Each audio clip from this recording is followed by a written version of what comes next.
stopped and the sun has come out, and I wanted to make some dandelion honey, but I realized I'm out of lemons and oranges that I need for the recipe, so I'm gonna go pick some up.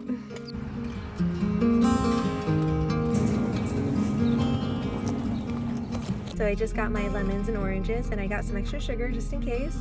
And I'm gonna make the dandelion honey when I get home, and if I really like it, I think I'm gonna make some more. While we have the dandelions here, you know, they're only here for such a short time.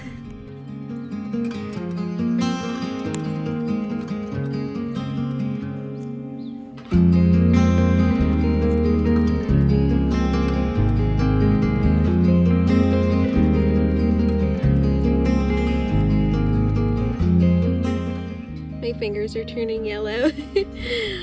I'm glad I only did 2 cups because there's no way I'd be able to get 4 cups right now. You need all the petals, and they're starting to close because it's getting darker out and colder, so they're getting hard to pick all the petals.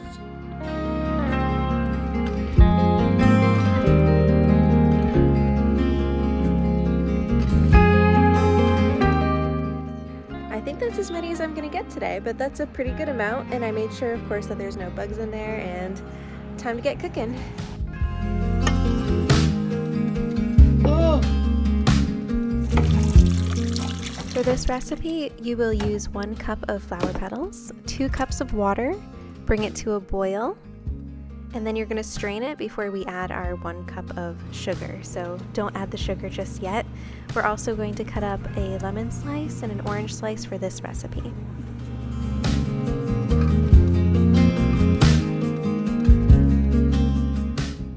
You will bring the mixture to a boil, then simmer for about a half hour. The dandelion honey recipe calls for a little bit of orange because it adds an extra ounce of sweetness to it that gives it that honey-like taste. And the citrus from the lemon, the acid, actually helps as a preservative from the lemons.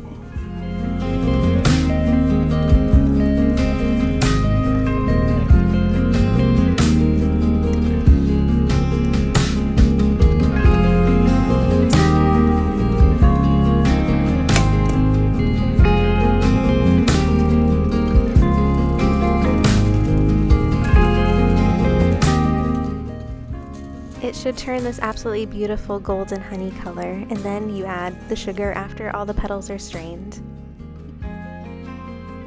This is an example of what not to do.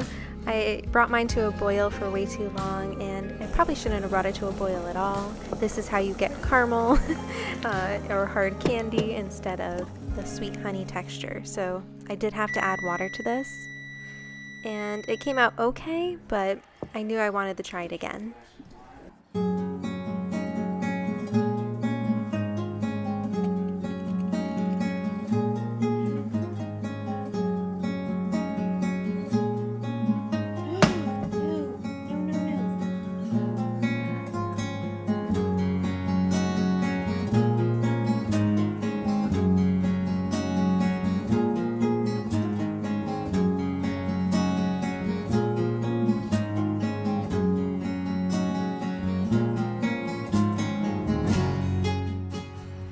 So I made the syrup, the dandelion honey, and it did come out okay actually, but I followed the recipe exactly, and you're not actually supposed to boil it that long.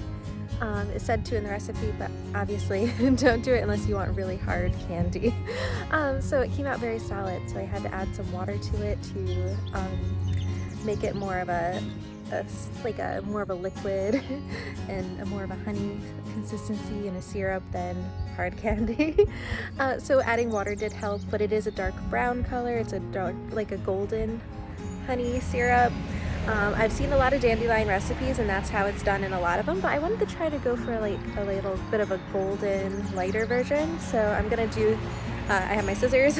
I'm gonna collect some more right now. I read that the best time to get dandelions is in the morning because they're just opening up and they have the best amount of pollen.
lilac tree right in the driveway at Hilltop Cottage, and so I knew when they bloomed early that I had to harvest some to make this syrup.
This recipe is made in a similar way to the dandelion honey, except it is going to be a thinner recipe.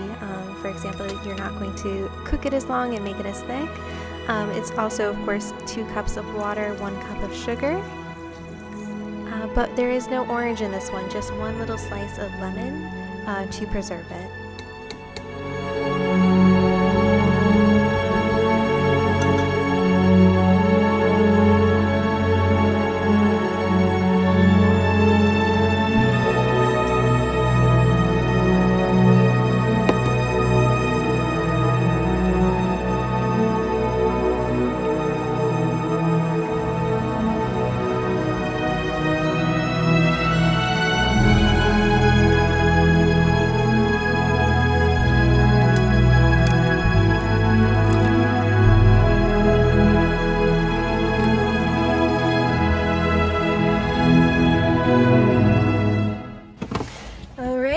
I found some jars. They don't have canning jars right now because it's not the season, but they did have these little spice jars that I think I could use perfect for the little syrups and dandelion honeys I'm making.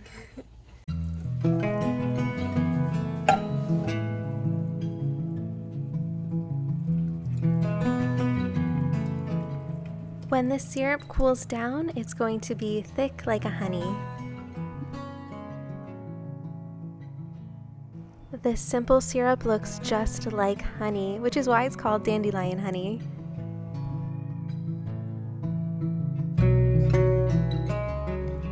The lilac syrup is a little thinner. You can, of course, make it thicker like the honey to give it that texture if you'd like, but I kept it kind of watered down like a syrup.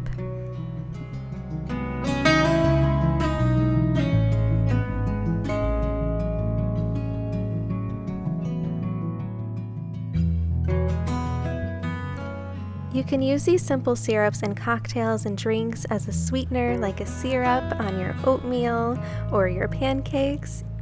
Anywhere you use a sweetener in your baking, you could use the simple syrup, and of course it makes a wonderful sweetener for your tea.